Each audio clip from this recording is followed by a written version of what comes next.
It's no secret that the Quran and I have had our differences in the past. But I'm a man of peace and love, so to avoid ongoing hostility and conflict, I'd like to extend an olive branch by sharing my favorite verse of the Quran.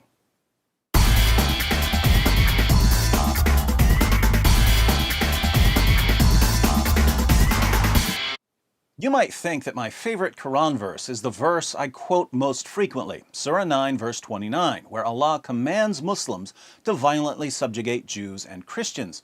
But this isn't my favorite Quran verse at all. I just quote it a lot to help people understand 14 centuries of jihad. Since Surah 9 verse 29 isn't my favorite Quran verse, you might think that I'm referring to one of the amusing verses I often use to refute common Muslim arguments. For instance, when Muslims claim that the Quran contains scientific miracles, I like to point out that the Quran says that Dhul Qarnayn traveled so far west he found the place where the sun sets, and that the sun sets in a muddy pool, and that stars are missiles that Allah uses to shoot demons to keep them from sneaking into paradise and listening to his secret plans, and that semen is formed between the backbone and the ribs. As helpful as these verses are, however, they're not my favorite. My favorite verse of the Quran is found in Surah 33, Surat Al-Ahzab, one of the most freakishly disturbing chapters of the Quran, and that's saying something. What's amazing about Surah 33 is that, as nauseating as it is, we only have about a third of what it originally said. What we have today is what was left after Muhammad's wives and others sanitized it by removing some of the most abominable and sickening parts. Muslim sources show that more than 100 verses of Surah 33 are now missing. In Abu Ubaid's Kitab Fada'il al-Quran, Aisha declares, Surat al-Ahzab, Surah 33, used to be recited in the time of the Prophet with 200 verses, but when Uthman wrote out the codices, he was unable to procure more of it than there is in it today. Surah 33 in today's Quran only has 73 verses, but it originally had around 200. That's a lot of missing verses. And we know what some of these missing verses said. In Sunan ibn Majah, 1944, we read, It was narrated that Aisha said, the verse of stoning and of breastfeeding an adult 10 times was revealed, and the paper was with me under my pillow. When the Messenger of Allah died, we were preoccupied with his death, and a tame sheep came in and ate it. We discussed the verse of breastfeeding an adult 10 times in my Sheepgate video, which I'll link to at the end of this video in case you haven't seen it yet. In brief, before more than 100 verses were removed from Surah 33, one of the verses said that if a man and a woman aren't married to each other but they need to be alone together for some reason, the woman is required to breastfeed the man 10 times so that he'll feel like her son and won't be tempted to have sex with her. So according to Allah, the proper Islamic way for women to avoid sexually arousing men is to put their breasts into men's mouths this many times. Fortunately, Muhammad's wives had a better understanding of human nature than Allah did, so they conspired to remove that verse and other verses when Muhammad died after he was poisoned to death by a Jewish woman whose family had been slaughtered by Muslims. But in my humble opinion, Muhammad's wives should have taken out the entire chapter. Keep in mind, this is the chapter where Allah gives Muhammad special permission to break the 4-wife limit. Muslims are allowed to marry up to 4 women and girls, but in Surah 33 verse 50, Allah tells Muhammad that he can have as many wives as he wants. How convenient that the man who was receiving the revelations got the most sex partners. This is also the chapter where Allah orders Muhammad to marry the wife of his own adopted son after Muhammad causes the divorce by lusting after her. Since marrying the divorced wife of your own adopted son was frowned upon in 7th century Arabia, Allah decided to abolish adoption in Surah 33, verses 4 to 5.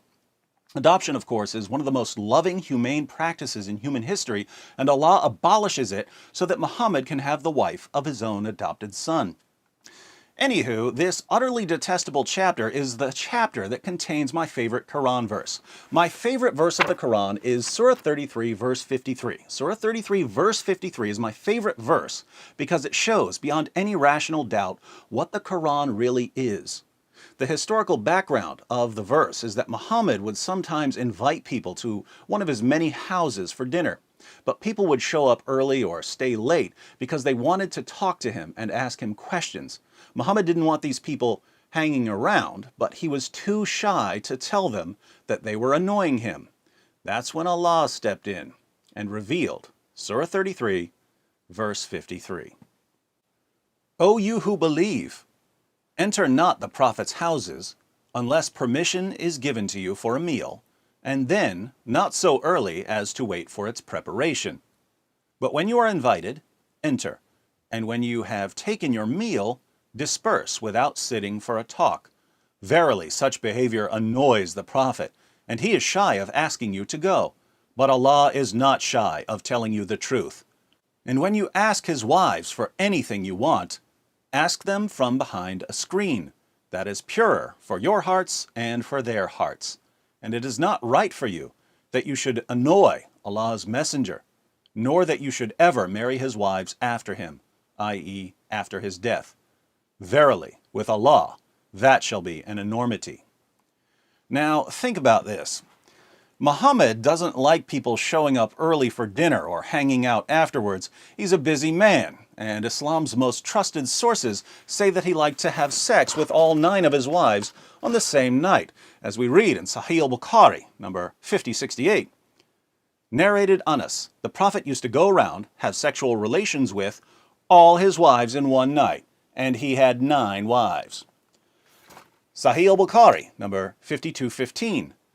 Narrated Anas bin Malik, the Prophet used to pass by, have sexual relations with all his wives in one night, and at that time he had 9 wives. Sahih al-Bukhari, 268.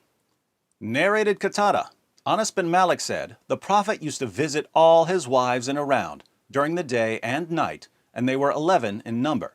I asked Anas, had the Prophet the strength for it? Anas replied, we used to say that the Prophet was given the strength of 30 men. And Sa'id said, on the authority of Qatada, that Anas had told him about 9 wives only, not 11. Surah 33, verse 50, gives Muhammad special permission to have more sexual partners than anyone else. And Muhammad wants to go from house to house, having sex with 9 women and girls a night. Now, obviously, if you're trying to have sex with 9 women and girls a night, not counting your slave girls, you don't have a lot of time for chit-chat. But Muhammad's followers want to talk to him, even if it interferes with his sexy time. Sadly, Muhammad, the guy who brags about having sex with 9 women and girls in one night, is just too shy to tell his followers to stop bothering him, so Allah has to intervene and tell them not to annoy Muhammad. Keep in mind, Muhammad is the one who's receiving these revelations. One day, Muhammad steps out and says, guys, I have a revelation from Allah.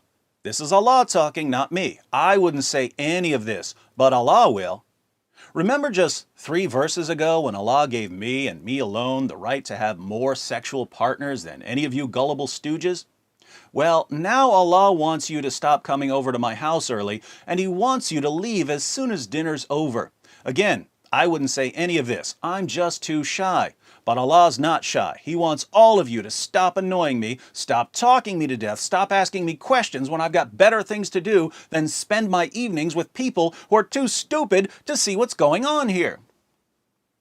How can Muhammad make it any clearer what Allah really is in Islam? Allah is Muhammad's sock puppet, whose primary goal is to give Muhammad everything he wants. Why is Allah so obsessed with giving Muhammad, the puppet master, whatever he wants?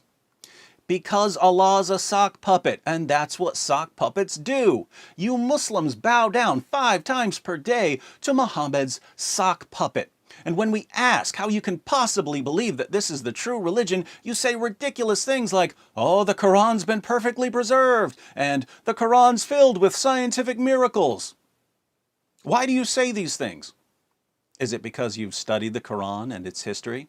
Of course not. If you took the time to study, you'd know better. You believe that the Quran has been perfectly preserved and that the Quran contains scientific miracles because your leaders, your imams and sheikhs, the puppeteers, keep the puppet show going for you. But instead of getting mad at them for deceiving you, you get mad at me for telling you that you're being used and manipulated. Now, I'm sick of being the bad guy all the time, so I'm not going to tell you that you need to grow up and learn to study for yourself instead of mindlessly believing what your lying leaders tell you. I wouldn't say that to you because I want to be nice. But I'm happy to inform you that I recently received a revelation from Allah, and Allah isn't nice. He tells you what you need to hear, even if it hurts. Grow up and learn to study for yourself instead of mindlessly believing what your lying leaders tell you. Listen to the super genius David Wood, or you're doomed.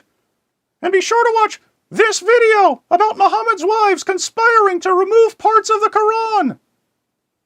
Pretty creepy reducing Allah to a mere sock puppet, don't you think? But Surah 33, verse 21 of the Quran says that Muhammad is the pattern of conduct for mankind.